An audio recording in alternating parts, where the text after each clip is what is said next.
열왕기하서 제4장 1절 말씀부터 7절까지 있는 말씀입니다. 열왕기하서 제4장 1절 말씀에서 7절.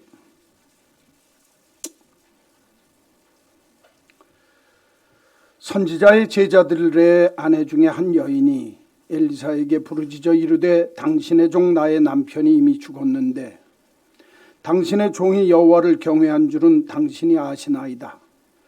이제 빚준 사람이 와서 나의 두 아이를 데려가 그의 종을 삼고자 하나이다 하니 엘리사가 그에게 이르되 내가 너를 위하여 어떻게 하랴? 네 집에 무엇이 있는지 내게 말하라. 그가 이르되 계집종의 집에 기름 한 그릇 외에는 아무것도 없나이다 하니 이르되 너는 밖에 나가서 모든 이웃에게 그릇을 빌리라. 빈 그릇을 빌리되 조금 빌리지 말고 너는 네 두 아들과 함께 들어가서 문을 닫고 그 모든 그릇에 기름을 부어서 차는 대로 옮겨 놓으라 하니라.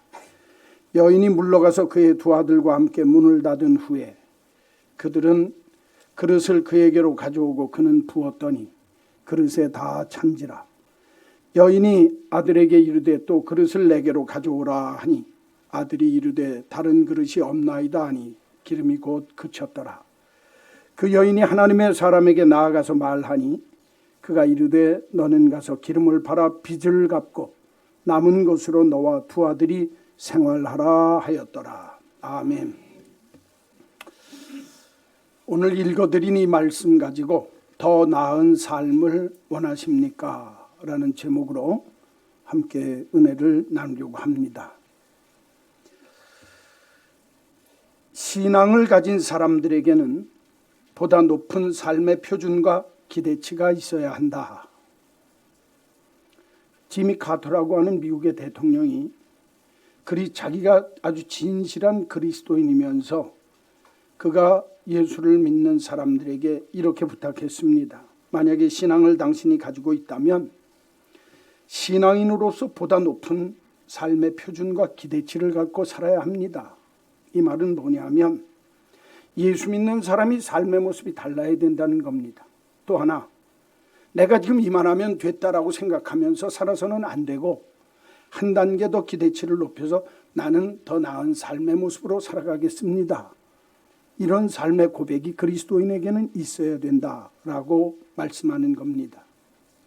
그리스도인은 이 세상의 삶을 살면서 지금 내가 사는 삶보다 더 나은 삶을 갈구하고 추구할 줄 아는 사람이 되어야 합니다.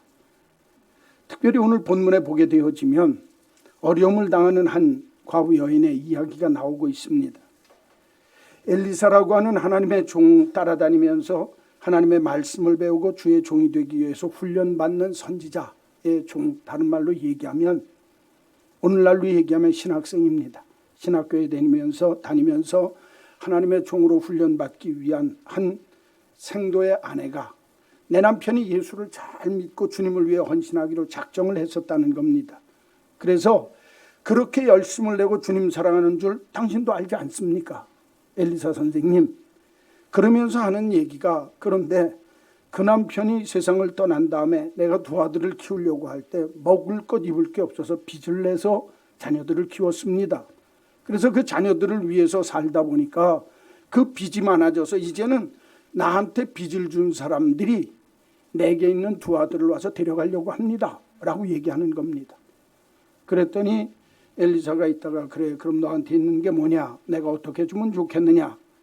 그리고 기름병을 갖고 오라고 그래가지고 그 기름병에 너희들이 집에 가서 빈 그릇 다 빌려서 문을 닫아 걸고 기름병을 쏟아 부으면 그 기름병에서 기름이 나와서 그릇에 다 차게 될 터인데 그게 다 차게 되었을 때 이 여인이 와서 엘리사에게 이거 어떻게 하면 좋겠습니까? 하나님의 종에게 물으니까 그걸 팔아서 빚을 갚고 너희 두 아들과 함께 생활하는데 삶을 살아라.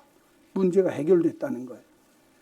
이전에 곤궁하고 어렵던 삶의 위기에서 더 나은 삶의 모습으로 변화되어졌더라 하는 내용이 오늘 열왕기하서 4장에 나오는 내용입니다.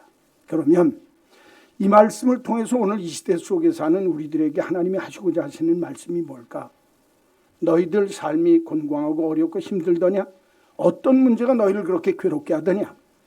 그런 문제가 있다고 한다면, 너희들이 더 나은 삶으로 나아가기를 원한다고 한다면, 오늘 이 과부되어지고 두 아들과 함께 빚져서 고통받고 힘들게 사는 이 여인에게서 너희들이 배워라, 그 말이. 그래서 오늘 말씀의 제목을 한번 따라서 합시다. 더 나은 삶을 원하십니까? 아멘. 아멘이죠. 여러분, 지금보다 더 나은 삶의 주인공들이 꼭 되는 은혜가 있기를 간절히 축원합니다. 그러려면 1절 보세요. 첫째, 더 나은 삶을 원한다고 하면 어떻게 해야 될까? 선지자의 제자들의 아내 중에 한 여인이, 엘리사 선지자의 제자들 중에 한 여인이 엘리사에게 부르짖어 이르되 당신의 종 나의 남편이 이미 죽었는데, 내 남편이 죽었습니다. 그 남편이 당신의 종이 하나님을 경외한 줄은 당신이 아시는 바니이다. 이제 내가 빚을 져서 그 빚 준 사람이 와서 나의 두 아이를 데려가 그의 종을 삼고자 하나이다. 형편이 굉장히 어려워졌어요. 그렇죠? 예? 삶의 형편이 어려워지고 너무너무 힘들게 되어졌다, 그 말입니다. 그럴 때 오늘 이 1절을 통해서 우리에게 주는 내용이 뭐냐? 이렇게 형편이 어려워지고 내 삶이 힘들고 고통스러울 때 이 여인은요, 내게 벌어진 이 문제가 어떤 문제냐? 다른 말로 이야기하면 내게 처한 상황과 형편이 어떤지 내가 바로 볼 줄 안다는 거예요. 이걸 조금 어려운 말로 문제를 직시할 줄 아는 겁니다. 한번 따라서 합시다. 문제를 직시합시다. 내 삶이 더 나아지기를 원한다고 한다면 지금 내가 어려워진 이 형편과 처지, 내 삶의 상황, 내 삶이 이게 어떤지 그 현실을 정면하게 볼 줄 알아야 된다는 거예요. 여러분, 냉정하게 내게 부닥쳐진 삶의 현실을 냉정하게 볼 줄 알아야 그 다음에 문제가 해결되기 시작합니다. 오늘 본문에 보니까 아까도 말씀드렸지만 이 신학생 아내 되어지는 이 사람이 과부가 되어져서 이제는 집도 쫓겨나고 애들도 종으로 잡혀가게 생겼다, 그 말이에요. 그렇죠? 그러니 얼마나 힘들겠어요. 빚에 시달립니다. 애들이 종으로 잡혀가게 생겼습니다. 삶이 너무너무 고달프고 어렵게 됐다, 그 말 아닙니까? 그렇게 되어졌을 때 이 여인이 생각하기를, 아하, 지금이 내가 처한 상황이 내가 해결할 수 있는 문제가 아니로구나. 나 혼자 힘으로는 이게 불가능하구나 알았다는 거예요. 여러분, 문제를 직시하라고 할 때 첫 번째 알아야 될 게 뭐냐면 이 문제가 내 힘으로 해결할 수 있는 문제인지 없는 문제인지를 정확하게 문제를 보고 파악할 줄 알아야 된다, 그 말이에요. 그러니까 그때는 냉정해져야 합니다. 아, 이 문제는 내 손 바깥에서 떠났구나. 이미 이 문제는 내 손을 넘어섰구나. 아, 이제는 내가 어쩔 수 없는 일이로구나. 여러분, 인생을 살면서 그런 때가 있다는 거예요. 그렇죠? 그럴 때 내가 그 문제를 직시한 다음에 이제는 이 문제를 해결해 줄 수 있는 사람을 찾아가는 거예요. 그러니까 문제가 있을 때 내가 문제를 바로 보지 못하면 문제를 해결할 수 있는 능력이 생기질 않는 겁니다.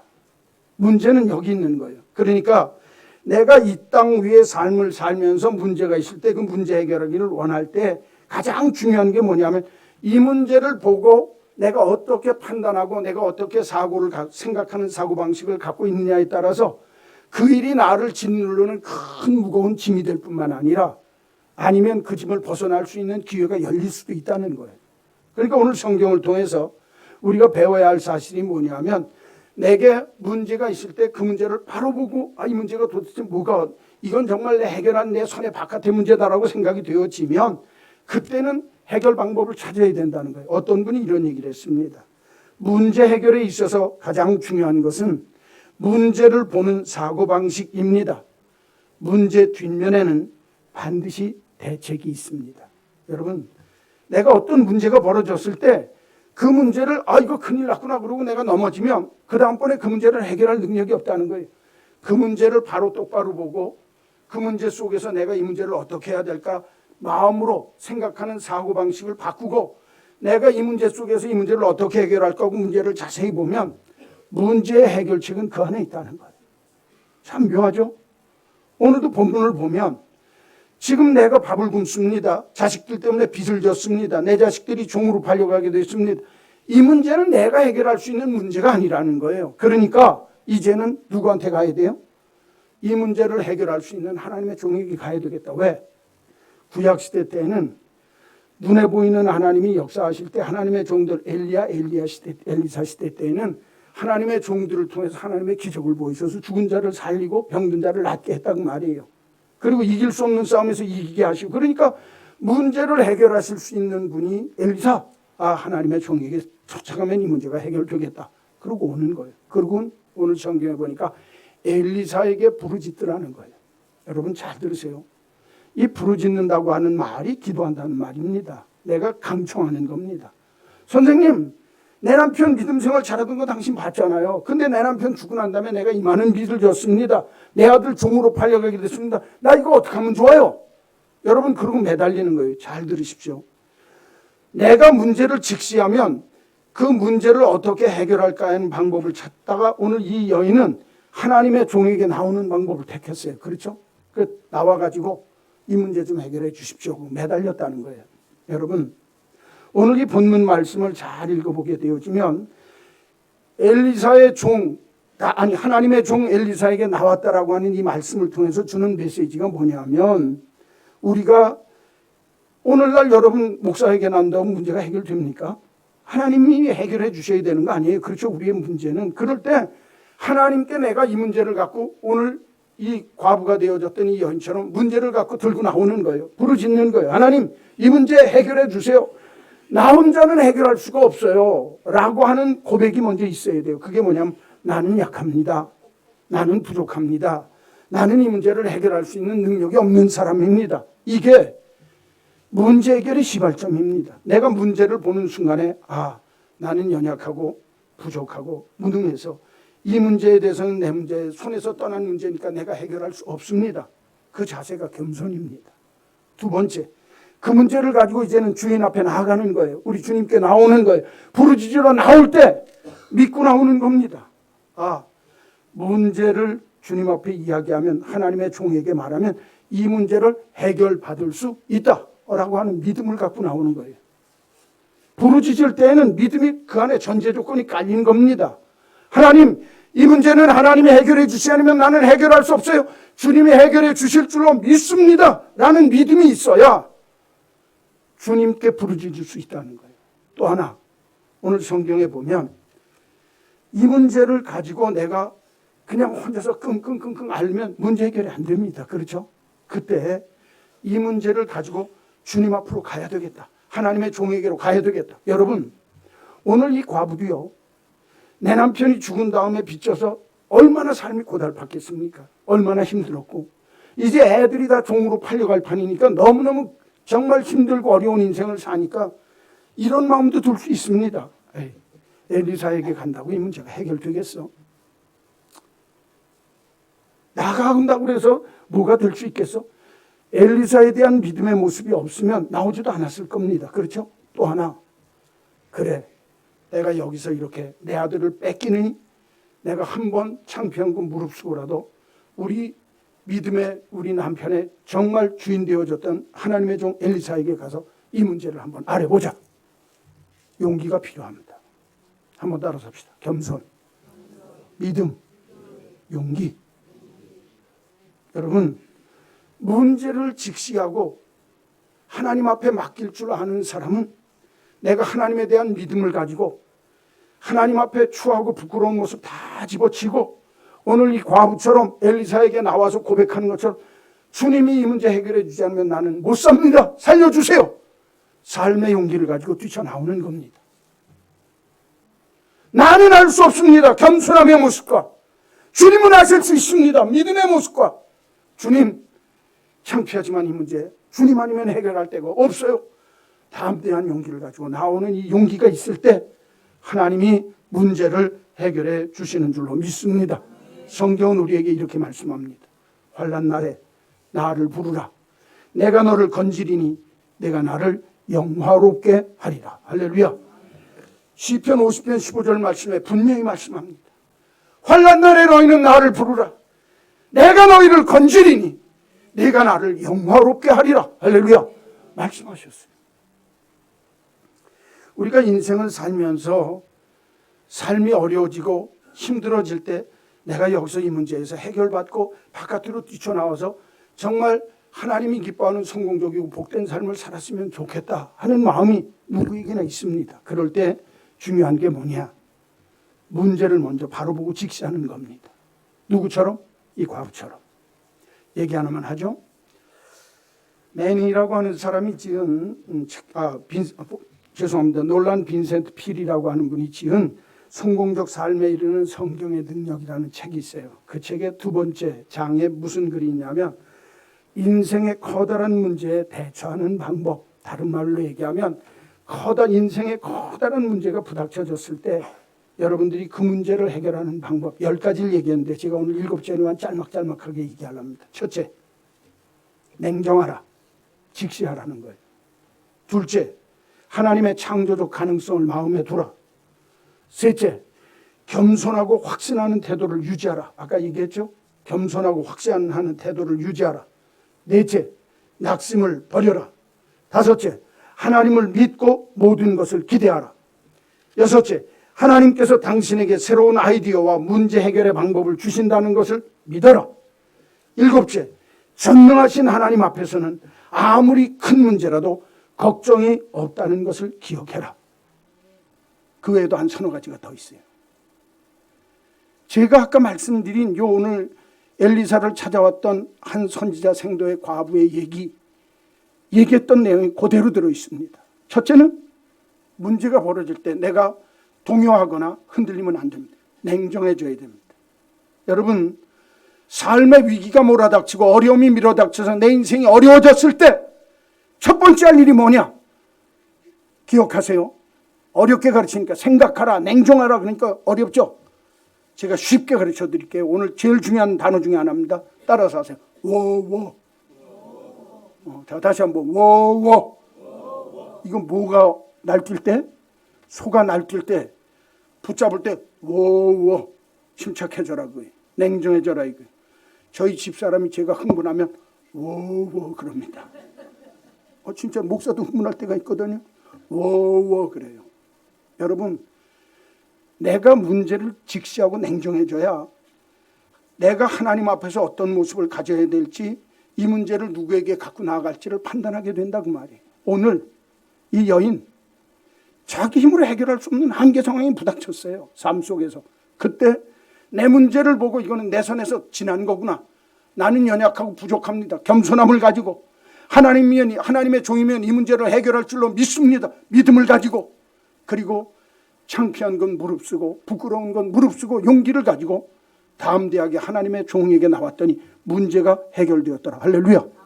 따라서 합시다. 문제를 직시합시다. 하나님을 믿고 내 삶 속에서 워워할 때 문제 속에 답이 나온다고 말이에요. 오늘 이 말씀이 여러분들이 이 세상에서 더 나은 삶을 위한 첫 번째 비결이 되시기를 주의 이름으로 축원합니다. 둘째, 성경 보십시오. 2절. 엘리사가 그에게 말을 합니다. 그에게 찾아 나왔더니 하나님의 종이 내가 너를 위하여 어떻게 하랴? 첫째, 내가 널 위해서 어떻게 하면 좋겠니? 물었어요. 둘째, 내 집에 무엇이 있는지 내게 말하라. 너희 집에 무엇이 있느냐? 그랬더니 이 과부 여인이 하는 얘기가 계집종에는 기름 한 그릇 외에는 아무것도 없습니다. 그 당시에 기름은 최고의 재산 중에 하나입니다. 왜? 그게 약도 되고 먹을 때 음식을 해 먹을 때 튀겨 먹고 이렇게 할 때 가장 중요한 것도 되고, 그러니까 기름값이 굉장히 비쌉니다. 그 당시에는. 쉽게 얘기하면. 그러니까 나는 집에 기름 한 병밖에 없습니다. 병이 아니에요. 그릇이에요. 왜냐하면 병이라고 하는 건 그 시대에는 귀족들만 쓰고 궁정에 있는 사람들만 유리 그릇이 된 걸 쓰지, 지금 우리처럼 병에다 하는 게 아니라 그릇에다 담는다고 말이에요. 그러니까 그릇에다 담아는 요 기름이 내 전 재산입니다. 오늘 이 본문 속에서 가르쳐주는 더 나은 삶을 위한 두 번째 비결이 뭐냐? 한번 따라서 합시다. 가진 것을 귀히 여깁시다. 이 여인한테는 뭐가 있었어요? 뭐가 있었어요? 기름 한 그릇, 기름 한 종기. 이게 이 여인에게서 난 이것 외에는 아무것도 없습니다. 내가 가진 건 이것뿐입니다. 여러분, 그걸 귀하게 여길 줄 알아야 된다는 거예요. 성경. 자, 보십시오. 엘리사 하나님의 종에게 왔는데 그 엘리사가 나 형편이 이렇게 돼서 나 이제 죽지 못해서 왔습니다. 그러니까 이번에는 엘리사가 물어보길 너 그럼 내가 너한테 어떻게 하면 좋겠니? 그랬어요. 그렇죠. 여러분 오늘 이 음성 속에서 하나님의 음성을 들어야 합니다. 내가 형편이 어렵고 내 삶이 정말 쪼들려서 이젠 죽게 싶겠고 정말 너무 힘들어져서 어려워 죽게 생겼을 때 내가 그 문제를 가지고 믿음과 용기를 가지고 겸손하게 하나님 앞에 나오면 엘리사가 대답한 것처럼 내가 너에게 어떻게 하면 되겠니? 하나님이 개입하신다는 거예요. 잘 들으십시오. 내가 힘들고 어려울 때 내가 겸손과 믿음과 용기를 가지고 하나님 앞에 찾아 나오는 자는 하나님이 그 문제를 그냥 내버려 두시고 무관심하시지를 않고 내가 너에게 어떻게 하랴.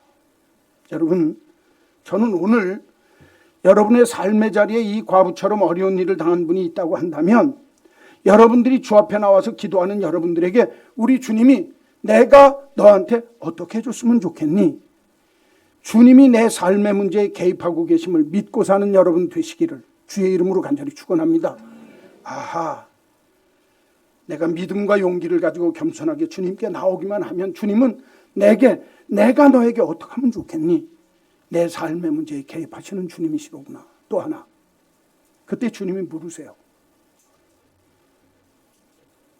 내게 있는 가장 귀중한 것, 너에게 있는 남아있는 것이 무엇이니? 주님이 묻는 거예요. 그렇죠? 여기 내 집에 있는 것이 무엇이 있느냐 물어봤어요. 두 번째, 그렇죠? 여러분 이 질문이 굉장히 중요한 질문입니다. 우리가 이 세상을 살면서 가만히 보면 내가 다 없어진 것 같고 나는 이제는 망했다 싶은 것 같아도 하나님이 내게 남겨놓은 것이 있어요. 그렇죠? 대답 안 하시는 거 보니까 이상한데요. 분명히 있습니다.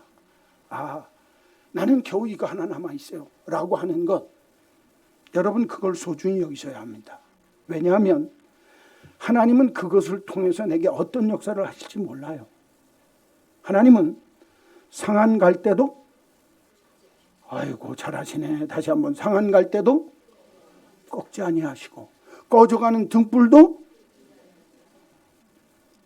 입으로는 디립다 잘 알아요.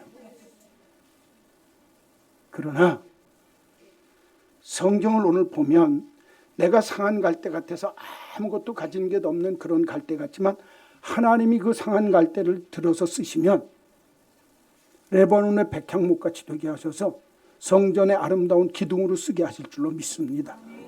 꺼져가는 등불 같아도 하나님께서 나를 변화시켜서 내가 아무것도 가진 것 없고 꺼져가는 등불처럼 아무것도 아닌 양 보여도 하나님이 훗날 나를 사람들에게 불을 밝히는 등대 횃불처럼 나를 써주실 줄로 믿습니다. 예수님 손에 붙들리면 잘 들으십시오. 어린아이에게 있었던 물고기 2마리와 떡 5개가 5,000명을 먹이고 12광주리를 남는 역사가 있게 하셨더라. 할렐루야. 그러니까 내게 있는 떡 2마리와 떡 5개와 물고기 2마리가 얼마나 중요한 줄을 알아야 돼요. 여러분 다윗은요 목동이었습니다. 하나님이 들어쓰시니까 왕 중 왕이 되었습니다. 그렇죠?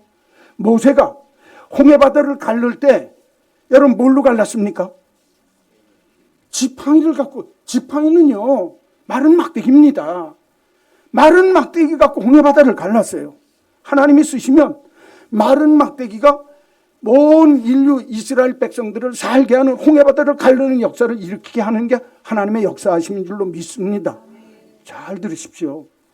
내게 있는 기름 한 병이 이 집안을 빛에서 자유롭게 만들고 삶을 넉넉하게 살게 만드는 미천이 됐다 그 말이에요. 저는요 우리 한마음교회 믿음의 식구들에게 부탁합니다. 나 망했어요. 나 틀렸어요. 난 이제는 큰일 났어요. 그러나 하나님 앞에서 우리 주님이 그래 내가 너한테 어떻게 해주면 좋겠니? 네가 가지고 있는 것이 무엇이니? 여러분 주님이 개입하실 때는 그냥 개입하는 거 아니에요. 개입하실 때는 주님이 내게 물어보세요. 네가 가지고 있는 것이 무엇이니? 너 망했다고? 너 이제는 틀렸다고? 그러나 너에게 있는 것이 무엇이니? 묻고 계세요. 저는 여러분이 하나님이 아직도 내게 남겨놓은 것이 무엇일까? 그게 돈은 아니고 내 마음속에 있는 담대함, 배짱, 삶을 살고자 하는 믿음의 어떤 것, 여러분 이런 것들이 있으면 하나님이 그것들을 들어서 나를 위대하고 멋지게 만들어 주실 줄로 믿습니다. 잘 들으세요. 매닝이라고 하는 분이 신뢰라고 하는 책을 썼어요. 그 책 내용에 인도의 우화에 대한 얘기가 나옵니다. 이건 우화예요. 인도에서 한 물지개꾼이, 거기도 이제 우리나라처럼 물지개를 짓는데 우리처럼 이렇게 자꾸 하는 건 아니고 큰 대나무에도 이렇게 해서 물통을 매거든요. 항아리를 이렇게 좀. 늘 2년 동안을 이렇게 하는데 한쪽 항아리는 멀쩡해서 지구 집에까지 오면 늘 한 항아리 그대로 있는데 한쪽 항아리는 금이 갔어요. 그래가지고 거기까지 오면, 집에까지 오면 갔다 오는 사이에 물이 반쯤 흘러서 넘쳐요. 그러니까 다 빠진다 그 말이에요. 그러니까 아무짝에도 쓸모가 없어요. 그러니까 이쪽 그 금간 항아리가 뭐라고 그러냐면, 주인님 죄송해요. 쟤는 날마다 자기 몫을 다해서 그냥 한 덩어리씩, 한 항아리씩 물을 다 나르는데 나는 2년 동안 이렇게 죽도록 수고했는데 주인님이 늘 반밖에 주인님을 도와드리지 못해서 죄송해요. 그러니까 이쪽에 있는 항아리가 의기양양해. 그래, 나는 멀쩡해서 이렇게 했는데 넌 금이 가서 그렇게 했구나. 그러니까 좀 미안하잖아요.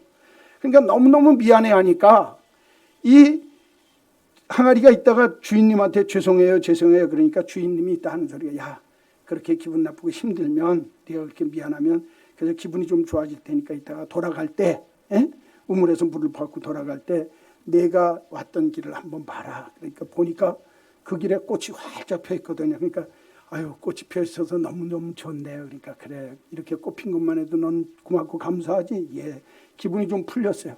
그런데 집에 와서 가만히 생각하니까 그것 갖고 기분이 안 풀리거든요.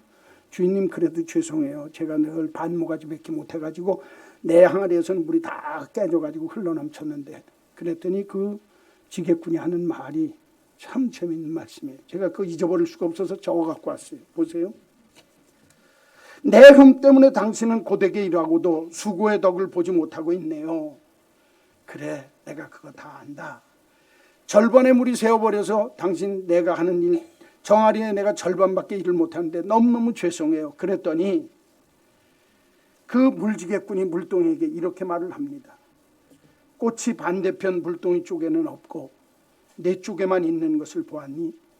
내가 늘 내 흠을 알고 내가 잘 활용했기 때문이다. 네가 나오는 물을 갖고 내가 그 주변에다 꽃씨를 심어놨더니 거기에 꽃이 잘 펴서 주인님 상에 오르는 식탁을 내가 풍성하고 아름답게 꾸밀 수 있는 이유가 흠 있는 너 때문이었느니라. 잘 들으십시오. 잘난 사람 잘난 대로 살고, 못난 사람 못난 대로 삽니다. 하나님은 못난 깨진 물동이를 통해서 큰 물동이에 못지않은 더 큰 일도 행하실 수 있는 분이 하나님이신 줄로 믿습니다. 오늘 성경이 가르치는 거예요.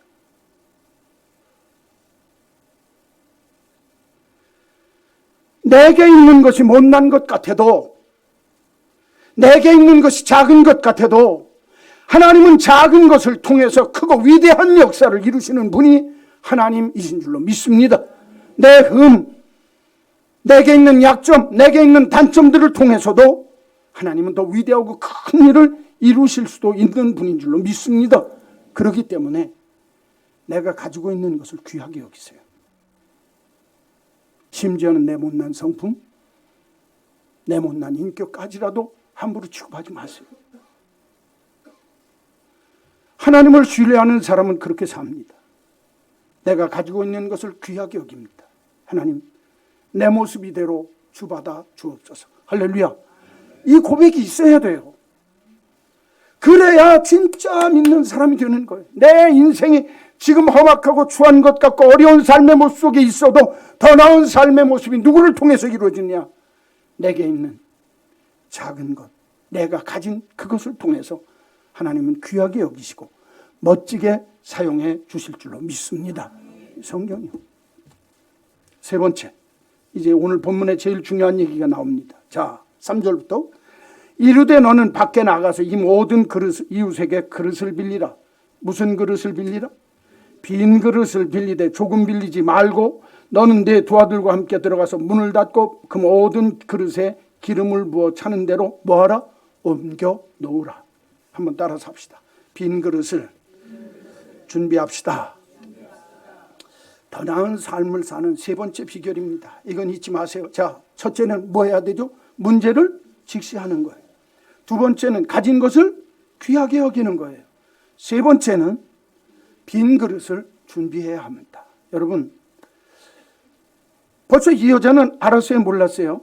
나한테 있는 게 그릇 하나밖에 없습니다. 그러니까 너 그릇 통해서 내가 역사하겠다 그러면서 동네 가서 빈 그릇 다 빌려갖고 오너라 그랬어요. 그렇죠? 여러분, 그릇에 채워져 있는 그릇 속엔 다른 걸 넣으려야 넣을 수가 있어요? 없어요? 없습니다. 빈 그릇 속에 하나님의 은혜와 축복을 체험하는 통로가 되는 거예요.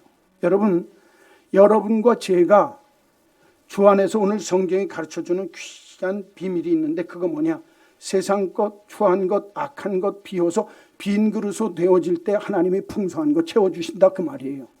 다른 말로 얘기하면 빈 그릇은 믿음의 모습입니다. 하나님이 채우실 그릇의 모습이라고 말이에요. 여러분, 인생을 살면서 내 속에 추한 것, 악한 것, 세상적인 것 그거 쏟아버리세요. 빈 그릇 되셔야 그 안에 하나님이 주시는 기름이 가득가득 채워지는 역사가 있을 줄로 믿습니다.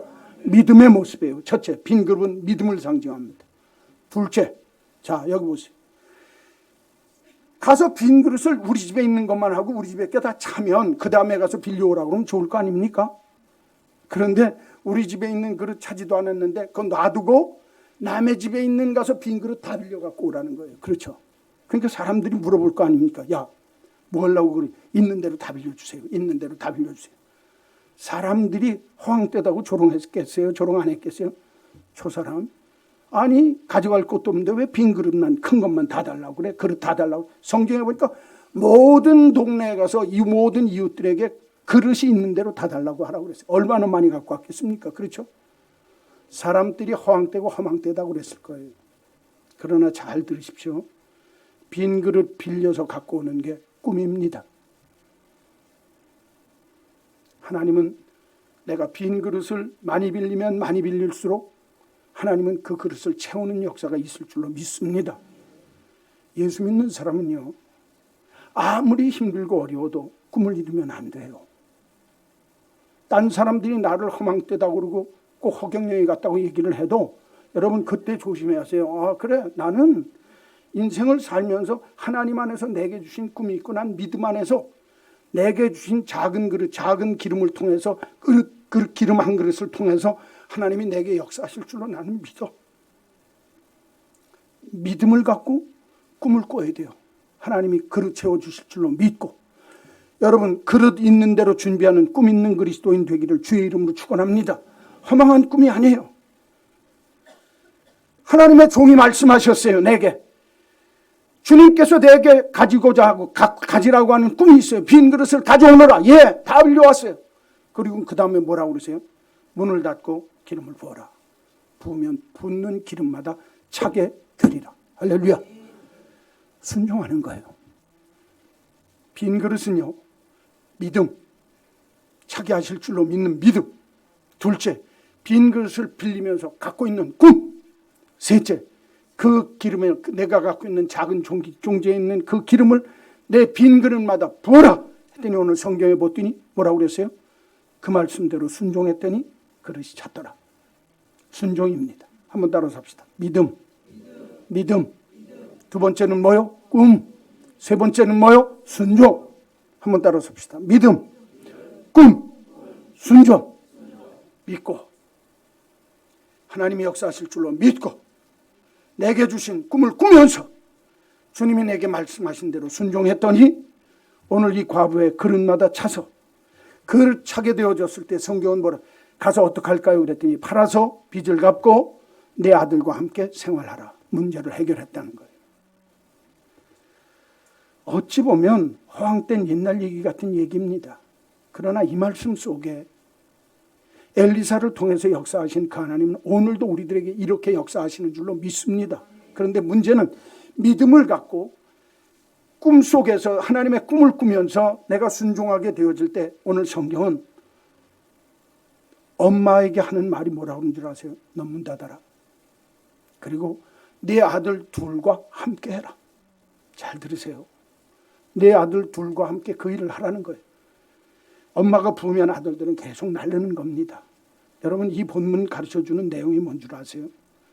내가 믿음을 갖고 꿈을 꾸며 순종할 때 혼자 하지 말라는 거예요. 함께 하는 게 중요합니다. 식구가 있으면 식구와 함께 하는 거예요. 가정적으로 어려운 문제, 이 문제 내가 해결할 수 있다. 혼자 하지 마세요. 같이 할 줄 알아야 합니다. 교회 안에서 내가 믿음으로 꿈을 꾸고 하나님 앞에 순종하길 원할 때 혼자 하지 마세요. 함께 하는 겁니다. 즐거워하는 것도 주님과 함께, 이웃과 함께, 나와 함께 기뻐하는 것처럼 내가 주의 말씀 안에서 믿음으로 꿈을 갖고 하나님 앞에 순종하며 일을 해나갈 때도 가족 간에 함께하는 믿음의 모습이 있어야 된다는 거예요.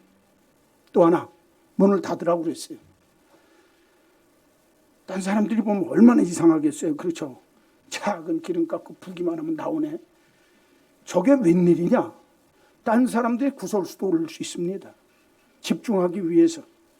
나는 밖에 거 보지 않고 하나님의 역사하심만 믿고 살겠다는 거예요.